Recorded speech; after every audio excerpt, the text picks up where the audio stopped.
Andrew McGahan here with SevereMMA.com, and I'm at Euro Fight Night, John Kavanagh's promotion. I'm standing alongside Alex Swan. Alex, first fight of the night, there was a little bit of a twist to your fight. You were fighting Mike Sheridan, the editor of Joe.ie, as part of a documentary. When you found out you were fighting someone who was taking their first fight and wasn't going to be training as if he was a professional fighter, did that make you relax in training? Did you think, oh, this is going to be easier, or was he tougher than you expected? A lot tougher.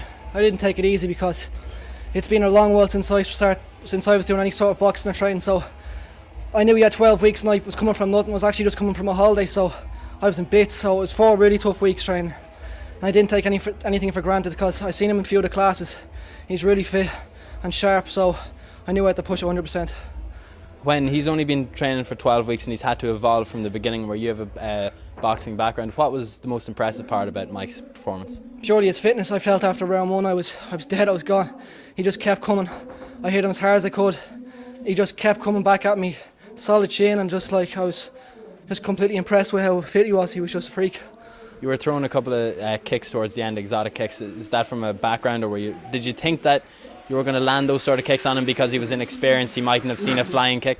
No, whoever it was who would have thrown it, I think my background comes from taekwondo, so it's mainly kicking. So that's why at the end I just kind of my legs, my hands towards the end my hands were dead, so I just tried my legs a bit towards the end again.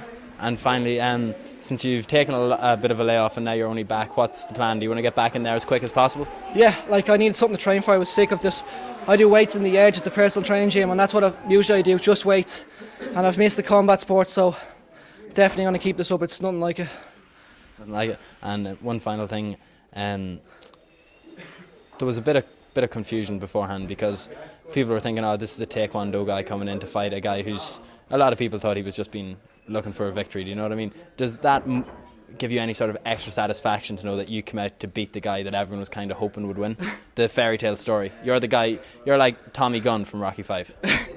Not really. It doesn't matter who I was fighting. I just go in and I train to win, no matter who it is. Doesn't matter whether he's doing a documentary or whether he's from Joe.ie. I get into the ring to win. I'm sure that's what everyone else wants, is to win at the end. Alex, we really appreciate your time. Thanks very much. And looking forward to your next fight. Cheers. Thanks a lot, Alex.